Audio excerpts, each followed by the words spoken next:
ನಮಸ್ಕಾರ ಸ್ನೇಹಿತರೆ, welcome to digit IT solutions. ಈ ವಿಡಿಯೋದಲ್ಲಿ ಒಂದು ಡೊಮೈನ್ ಯಾವ ಥರ ಪರ್ಚೇಸ್ ಮಾಡಬೇಕು ಅನ್ನೋದು ಎಕ್ಸ್ಪ್ಲನೇಷನ್ ಮಾಡ್ತಾ ಇದ್ದೀನಿ. ಸೊ ಯಾವುದೇ ಒಂದು ಬಿಸ್ನೆಸ್ ಇರಲಿ, ಆ ಬಿಸ್ನೆಸ್ಗೆ ಡೊಮೈನ್ ಎಲ್ಲಿ ಸರ್ಚ್ ಮಾಡಬೇಕು, ಮ್ಯಾಕ್ಸಿಮಮ್ ಆಗಿ ಎಲ್ಲಿ ಪರ್ಚೇಸ್ ಆಗುತ್ತೆ, ಯಾವ ಸೈಟಲ್ಲಿ ಹೋಗಿ ಪರ್ಚೇಸ್ ಮಾಡಬೇಕು, ಯಾವ ಥರ ಪರ್ಚೇಸ್ ಮಾಡಬೇಕು, ಆ ಪರ್ಚೇಸ್ ಮಾಡಿದ ಮೇಲೆ ನಿಮ್ಮ ಒಂದು ಹೋಸ್ಟಿಂಗ್ಗೆ ಯಾವ ಥರ ಕನೆಕ್ಟ್ ಮಾಡಬೇಕು ಅನ್ನೋದು ಈ ವಿಡಿಯೋದಲ್ಲಿ ಎಕ್ಸ್ಪ್ಲನೇಷನ್ ಮಾಡ್ತಾ ಇದ್ದೀನಿ. ಗೂಗಲ್ನಲ್ಲಿ ಬಂದು ನೀವು ಗೋಡ್ಯಾಡಿ ಅಂತ ಸರ್ಚ್ ಮಾಡಿದ್ರೆ ನಿಮಗೆ ಆಲ್ರೆಡಿ ಗೋಡ್ಯಾಡಿ ಒಂದು ಕಂಪ್ನಿ ಇದೆ. ಈ ಕಂಪ್ನಿಯಲ್ಲಿ ಮ್ಯಾಕ್ಸಿಮಮ್ ಒಂದು ಡೊಮೈನ್ನ ಪರ್ಚೇಸ್ ಆಗ್ತಕ್ಕಂಥದ್ದು. ಅದೇ ರೀತಿ ನೀವು ಹೋಸ್ಟಿಂಗಲ್ಲಿ ನೋಡಿದರೆ ಹೋಸ್ಟಿಂಗರ್ ಅಂತ ಒಂದು ಕಂಪನಿ ಇದೆ. ನೀವು ಎರಡರಲ್ಲಿ ವೆಬ್ ಹೋಸ್ಟಿಂಗ್ ಮತ್ತು ಡೊಮೈನ್ ಎರಡೂ ಕೂಡ ಪರ್ಚೇಸ್ ಮಾಡ್ಬೋದು. ಎರಡೂ ಕೂಡ ಸೇಫ್ ಇದೆ. ಆದರೆ ನಿಮಗೆ ಒಂದು ಡೊಮೈನ್ ಬೇಕಾದರೆ ಗೋಡ್ಯಾಡಿಯಲ್ಲಿ ಪರ್ಚೇಸ್ ಮಾಡಿದರೆ ತುಂಬ ಸೆಕ್ಯೂರ್ ಇದೆ. ಅದೇ ರೀತಿ ಹೋಸ್ಟಿಂಗರಲ್ಲಿ ನೀವು ಹೋಸ್ಟಿಂಗನ್ನು ಪರ್ಚೇಸ್ ಮಾಡ್ಬೋದು. ನಿಮ್ಮ ಕಾಸ್ಟ್ ಎಫೆಕ್ಟಿವ್ ಮತ್ತು ನಿಮಗೆ ಪ್ರೈಸಿಂಗ್ ಕಡಿಮೆ ಒಂದು ಅಮೌಂಟಲ್ಲಿ ಒಂದು ಹೋಸ್ಟಿಂಗನ್ನು ಪರ್ಚೇಸ್ ಮಾಡ್ಬೋದು. ಇದರಲ್ಲಿ ಶೇರ್ಡ್ ಹೋಸ್ಟಿಂಗ್ ಅಂತ ಬರುತ್ತೆ, ಕ್ಲೌಡ್ ಹೋಸ್ಟಿಂಗ್ ಅಂತ ಬರುತ್ತೆ, ಮತ್ತು VPS ಹೋಸ್ಟಿಂಗ್ ಅಂತ ಬರುತ್ತೆ. ಈ ಥರ ಬೇರೆ ಬೇರೆ ಹೋಸ್ಟಿಂಗ್ ಮತ್ತು ಬೇರೆ ಬೇರೆ ಪ್ರೈಸ್ ಮೇಲೆ ಡಿಪೆಂಡ್ ಆಗಿರುತ್ತೆ. ನೀವೇನಾದರೂ ನಿಮ್ಮ ಓನ್ ವೆಬ್ಸೈಟ್ ನೋಡಬೇಕು, ಒಂದೇ ವೆಬ್ಸೈಟ್ ರನ್ ಮಾಡ್ತಾಯಿದ್ರೆ ನೀವು ಬೇಸಿಕ್ ಪ್ಲಾನ್ ತೊಗೊಂಡ್ರು ಕೂಡ ಅಲ್ಲಿ ಕೂಡ ಒಂದು ಒಳ್ಳೆ ಫೆಸಿಲಿಟಿ ಇರತಕ್ಕಂಥ ಹೋಸ್ಟಿಂಗ್ ಇದಾಗಿರುತ್ತೆ. ಇಲ್ಲ ಅಥವಾ ನೀವು ಏನಾದರೂ ಡೆವಲಪರ್ ಆಗಿದ್ದು ನೀವು ಮಲ್ಟಿಪಲ್ ಕ್ಲೈಂಟ್ಸ್ಗಳನ್ನ ಮೇಂಟೈನ್ ಮಾಡ್ತಾಯಿದ್ದು ಅಲ್ಲಿ ಮಲ್ಟಿಪಲ್ ಡೊಮೈನ್ಸ್ಗಳನ್ನ ಆ್ಯಡ್ ಮಾಡಬೇಕು ಒಂದೇ ಹೋಸ್ಟಿಂಗಲ್ಲಿ ಅಂದರೆ ನೀವು ಅಲ್ಲಿ ಕೂಡ ಆ್ಯಡ್ ಮಾಡ್ಕೋಬೋದು. ಗೋಡ್ಯಾಡಿಯಲ್ಲಿ ಒಂದು ಡೊಮೈನ್ ಯಾವ ಥರ ಪರ್ಚೇಸ್ ಮಾಡ್ತೀವಿ ಅಂದರೆ ಇಲ್ಲಿ ನೋಡ್ಬೋದು. ಇಲ್ಲಿ ಸರ್ಚ್ ಮಾಡ್ತಾ ಇದ್ದೀನಿ ನೋಡಿ, ಇಲ್ಲಿ ಸರ್ಚ್ ಬಾರ್ ಕೊಟ್ಟಿರ್ತಾರೆ. ಈ ಸರ್ಚ್ ಬಾರಲ್ಲಿ ನಿಮಗೆ ಯಾವ ಥರ ಒಂದು ಡೊಮೈನ್ ಬೇಕು ಆ ಡೊಮೈನ್ನ ಇಲ್ಲಿ ಹಾಕಿ ಸರ್ಚ್ ಮಾಡಿದರೆ ಆ ಡೊಮೈನ್ನ ನಿಮಗೆ ಅವೈಲೇಬಲ್ ಇದೆಯಾ ಅಥವಾ ಇಲ್ವಾ ಅನ್ನೋದು ನಿಮಗೆ ತೋರಿಸುತ್ತೆ. ಸೊ ಈ ಡೊಮೈನ್ನ ಆಲ್ರೆಡಿ ಅವೈಲೇಬಲ್ ಇದೆ. ಈ ಡೊಮೈನ್ನ ನೀವು ಪರ್ಚೇಸ್ ಮಾಡಿ ವೆಬ್ಸೈಟನ್ನು ರೆಡಿ ಮಾಡ್ಕೋಬೋದು. ಅದು ವರ್ಡ್ಪ್ರೆಸ್ಸಲ್ಲಿ ಯಾವ ಥರ ಡೆವಲಪ್ಮೆಂಟ್ ಮಾಡಬೇಕು ಅನ್ನೋದು ನಾನು ಹೇಳ್ಕೊಡ್ತೀನಿ. ಬಟ್ ಅರನ್ ಡೆವಲಪರ್ಸ್ ಅನ್ನೋದು ಇವಾಗ ಪ್ರೆಸೆಂಟ್ಲಿ ಯಾರಾದರೂ ವೆಬ್ಸೈಟ್ ಇದೆಯಾ, .in ಇರ್ಬೋದು, .com ಇರ್ಬೋದು, ಏನಾದರೂ ಇದೆಯಾ ಅನ್ನೋದು ಕೂಡ ನೀವು ಚೆಕ್ ಮಾಡ್ಬೋದು. ಈ ಪ್ರೆಸೆಂಟ್ಲಿ ಯಾವುದೇ ಥರ ಡೊಮೈನ್ ಇಲ್ಲ. ಇದು ಕೂಡ ಒಂದು ಗೂಗಲ್ ಬಿಸ್ನೆಸ್ ಇದೆ, ಅದು ಪರ್ಮನೆಂಟ್ಲಿ ಕ್ಲೋಸ್ ಆಗಿದೆ.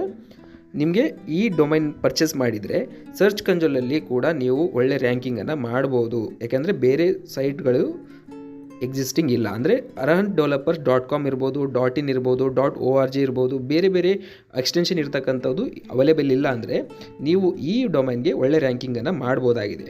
ಸೊ ಇಲ್ಲಿ ಮೇಕ್ ಇಟ್ ಯುವರ್ಸ್ ಅಂತ ಕ್ಲಿಕ್ ಮಾಡಿದ್ರೆ ಇದನ್ನು ಕಾರ್ಡ್ಗೆ ಆ್ಯಡ್ ಆಗುತ್ತೆ. ಈ ಕಾರ್ಡ್ಗೆ ಆ್ಯಡ್ ಆಗಿರ್ತಕ್ಕಂಥದ್ದು ವ್ಯೂ ಕಾರ್ಟ್ ಮಾಡಿ ನೀವು 1 ಇಯರ್ಗೆ ಎಷ್ಟು ಪ್ರೈಸ್ ಇದೆ ನೋಡಿ, ಈ ಪ್ರೈಸ್ ಕೂಡ ನೀವು ಸೆಟ್ ಮಾಡ್ಕೋಬೋದು.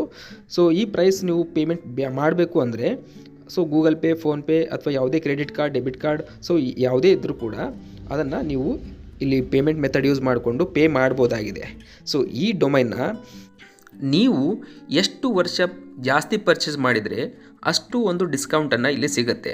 ಸೊ ಮಿನಿಮಮ್ 1 ಇಯರ್ ತೊಗೊಂಡ್ರೆ ನಿಮಗೆ ಸ್ವಲ್ಪ ಜಾಸ್ತಿ ಬೀಳ್ಬೋದು. ಆದರೆ ನೀವು 5 years 10 years at a time purchase ಮಾಡಿದರೆ ನಿಮಗೆ ಒಂದು ಕಾಸ್ಟ್ ಎಫೆಕ್ಟಿವ್ ಆಗ್ತಕ್ಕಂಥ ಡಿಸ್ಕೌಂಟನ್ನು ಇಲ್ಲಿ ನೋಡ್ಬೋದಾಗಿದೆ.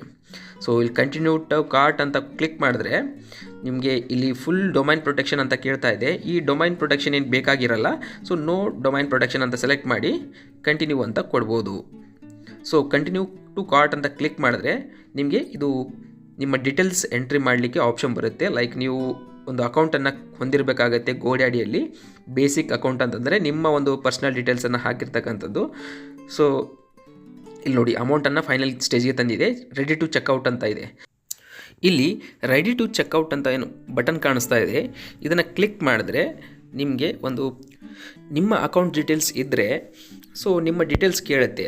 ಹೊಸದಾಗಿ ರಿಜಿಸ್ಟ್ರೇಷನ್ ಮಾಡಿದರೆ ನಿಮ್ಮ ಡೀಟೇಲ್ಸ್ ಎಂಟ್ರಿ ಮಾಡಬೇಕಾಗುತ್ತೆ. ಆಲ್ರೆಡಿ ಬಿಲ್ಲಿಂಗ್ ಇನ್ಫಾರ್ಮೇಷನ್ ನಾನು ಆಲ್ರೆಡಿ ನನ್ನ ಅಕೌಂಟ್ ಇದೆ, ಅದರಿಂದ ನಾನು ಆಲ್ರೆಡಿ ಡೀಟೇಲ್ಸ್ ತೋರಿಸ್ತಾ ಇದೆ ನೋಡಿ. ಸೊ ಈ ಡೀಟೇಲ್ಸ್ ಬಿಟ್ಟು ನೀವು ಇಲ್ಲಿ ಯಾವ ಒಂದು ಮೆಥಡ್ ಯೂಸ್ ಮಾಡಿಕೊಂಡು ಪೇಮೆಂಟ್ ಮಾಡ್ತೀರಾ ಆ ಪೇಮೆಂಟ್ ಮೆಥಡನ್ನು ಇಲ್ಲಿ ಯೂಸ್ ಮಾಡಬೇಕು. ಲೈಕ್ ನಾನು UPI ಯೂಸ್ ಮಾಡ್ತಾ ಇದ್ದೀನಿ. ಜಸ್ಟ್ UPIದು ಏನು ID ಇರುತ್ತೆ ಜಸ್ಟ್ ಎಂಟ್ರಿ ಮಾಡಿಬಿಟ್ಟು ನೀವು ರಿವ್ಯೂ ಆರ್ಡರ್ ಅಂತ ಕೊಡ್ಬೋದು. ಸೊ ರಿವ್ಯೂ UPI ID ಅನ್ನೋದು ನೀವು ಆ್ಯಕ್ಚುಲಿ ಮೊಬೈಲಲ್ಲಿ UPIಲಿ ನೋಡ್ಬೋದು. ಯಾವುದೇ ಫೋನ್ಪೇ ಇದ್ದರೆ ಫೋನ್ಪೇಲಿ ಚೆಕ್ ಮಾಡಿ UPI ID ಸಿಗುತ್ತೆ. ಗೂಗಲ್ ಪೇ ಇದ್ದರೆ ಗೂಗಲ್ ಪೇಲಿ ಹೋಗಿ ಚೆಕ್ ಮಾಡಿ ಅಲ್ಲಿ UPI ID ಸಿಗುತ್ತೆ. ಆ UPI IDಯನ್ನು ಇಲ್ಲಿ ಎಂಟ್ರಿ ಮಾಡಬೇಕು. ಇಲ್ಲಿ ಜಸ್ಟ್ ಒಂದು ನಮ್ಮ UPIನ ಎಂಟ್ರಿ ಮಾಡಿದ ಮೇಲೆ ನೀವು ಇಲ್ಲಿ ಕಂಪ್ಲೀಟ್ ಪರ್ಚೇಸ್ ಅಂತ ಆಪ್ಷನ್ ಕ್ಲಿಕ್ ಮಾಡ್ಬೋದು. ಬಟನ್ ತೋರಿಸ್ತಾ ಇದೆ ನೋಡಿ.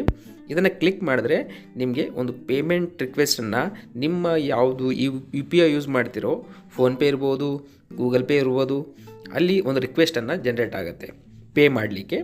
ಅಥವಾ ನಿಮಗೆ ಒಂದು ಟೆಕ್ಸ್ಟ್ SMS ಕೂಡ ಬರುತ್ತೆ ಪೇ ಮಾಡಲಿಕ್ಕೆ. ಸೊ ಅಲ್ಲಿ ಪೇ ಮಾಡಿದರೆ ಡೊಮೈನ್ ಕನ್ಫರ್ಮೇಷನ್ ಬುಕ್ಕಿಂಗ್ ಆದಮೇಲೆ ಈ ಥರ ಒಂದು ಅಲರ್ಟ್ ಕೂಡ ನಿಮಗೆ ಬರುತ್ತೆ.